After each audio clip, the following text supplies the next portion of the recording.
രാവിലെ മുതൽ രാത്രി വരെ പ്രാതൽ വിഭവങ്ങൾ ലഭിക്കുന്ന ഒരു കടയെ തേടിയും അതിന്റെ അമരക്കാരനെ തേടിയുമുള്ള ഒരു യാത്രയിലാണ് നമ്മൾ. നമുക്ക് അതിലേക്ക് പോവാം.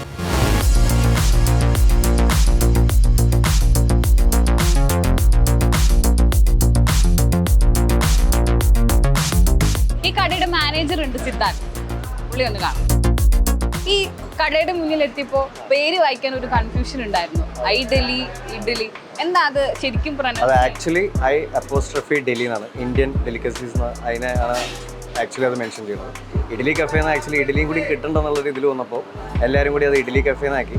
പക്ഷേ ഞങ്ങൾക്ക് അതും ഇഷ്ടമാണ് കേൾക്കാൻ, കാരണം വെച്ചാൽ ആൾക്കാർ അങ്ങനെയെങ്കിലും അത് കേട്ടിട്ട് ബേക്കമോ. അപ്പോൾ ഐ_ഡെലി എന്നാണ് എൻ്റെ ആക്ച്വലി. ഈ കടയെ പറ്റി കേട്ടിട്ടാണ് ഇങ്ങോട്ടേക്ക് വന്നത്. ഇതിന്റെ പിന്നിൽ ഒരു 22-കാരന്റെ കരങ്ങളുണ്ടെന്ന് കേട്ടു. ആരാണ് അയാൾ? എൻ്റെ ബ്രദറും കൂടിയാണ് ആള്. അപ്പോൾ ആളിപ്പോൾ സെൻട്രൽ കിച്ചണിലുള്ളത്. ഈ ലൈവ് കിച്ചണിലേക്ക് നമ്മുടെ സാധനങ്ങളൊക്കെ വരുന്നത് സെൻട്രൽ കിച്ചണിലാണ്. അപ്പോൾ പുള്ളി അവിടെ നിന്ന് മോണിറ്റർ ചെയ്യണം. ഇപ്പോൾ മോർണിംഗ് വന്നു കഴിഞ്ഞാൽ ഫസ്റ്റ് അവിടെ പോയിട്ട് മോണിറ്റർ ചെയ്യും, എന്നിട്ടാണ് ഇങ്ങോട്ട് വരിക. അപ്പോൾ ആളെ വേണമെങ്കിൽ നമുക്ക് ഫസ്റ്റ് അവിടെ നിന്ന് കാണാം.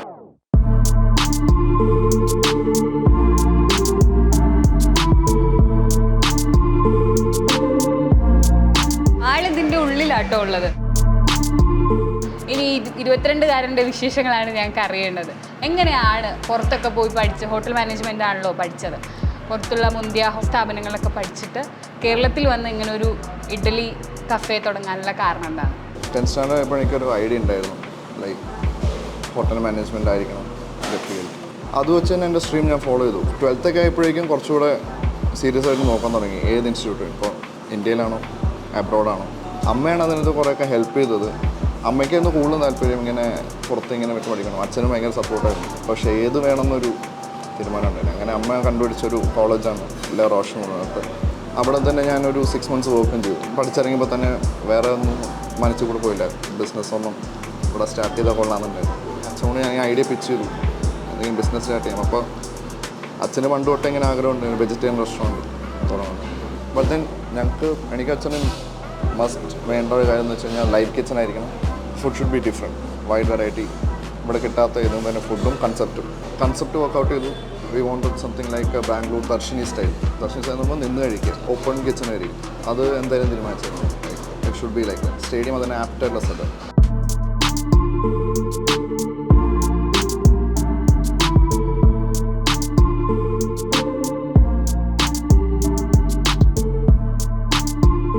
ഉള്ളത് സെൻട്രൽ കിച്ചണാണ്.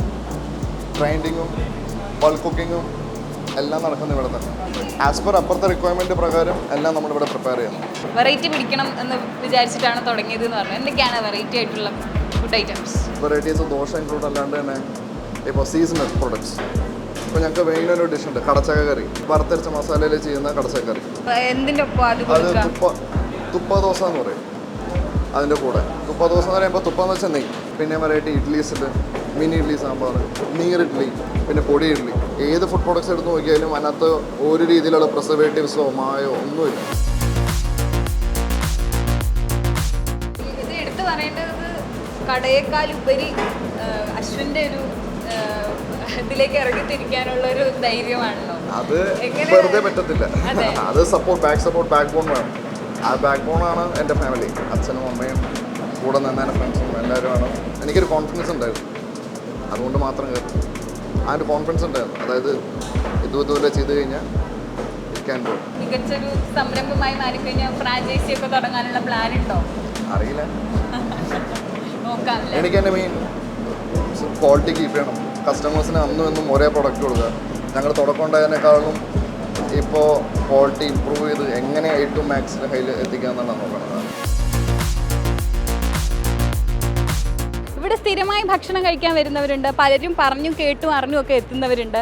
നമുക്ക് അവരോട് ഈ ഭക്ഷണത്തെ പറ്റി ചോദിക്കാം. ഗീ പൊടി ഇഡ്ഡലിയാണ് കഴിച്ചത്, കൊള്ളാം, നല്ല നല്ല ടെക്സ്ചറാണ്. ഒരു യുണീക്ക് ടേസ്റ്റ് ഉണ്ട് ഇതിൻ്റെ ചട്നി.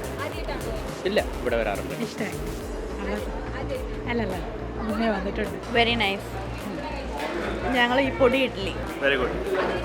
അത് വേണ്ട വട നല്ല ദോശ ഇഡ്ഡലി എല്ലാം സൂപ്പർ. അല്ല, മുമ്പ് വന്നിട്ടുണ്ട്. നല്ലതാ, അടിപൊളിയാണ്.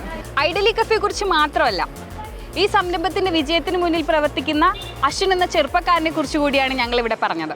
ആത്മധൈര്യവും താല്പര്യവും ഉണ്ടെങ്കിൽ ഏതൊരു വിജയവും എളുപ്പത്തിൽ കയ്യെത്തി പിടിക്കാമെന്നാണ് അശ്വിൻ നമുക്കൊക്കെ കാണിച്ചു തരുന്നത്. കലൂരിലെ ഇഡ്ഡലി കഫേയിൽ നിന്നും വീഡിയോ ജേർണലിസ്റ്റ് ഫെബിനൊപ്പം reporter Shishira AY in reporter Kochi.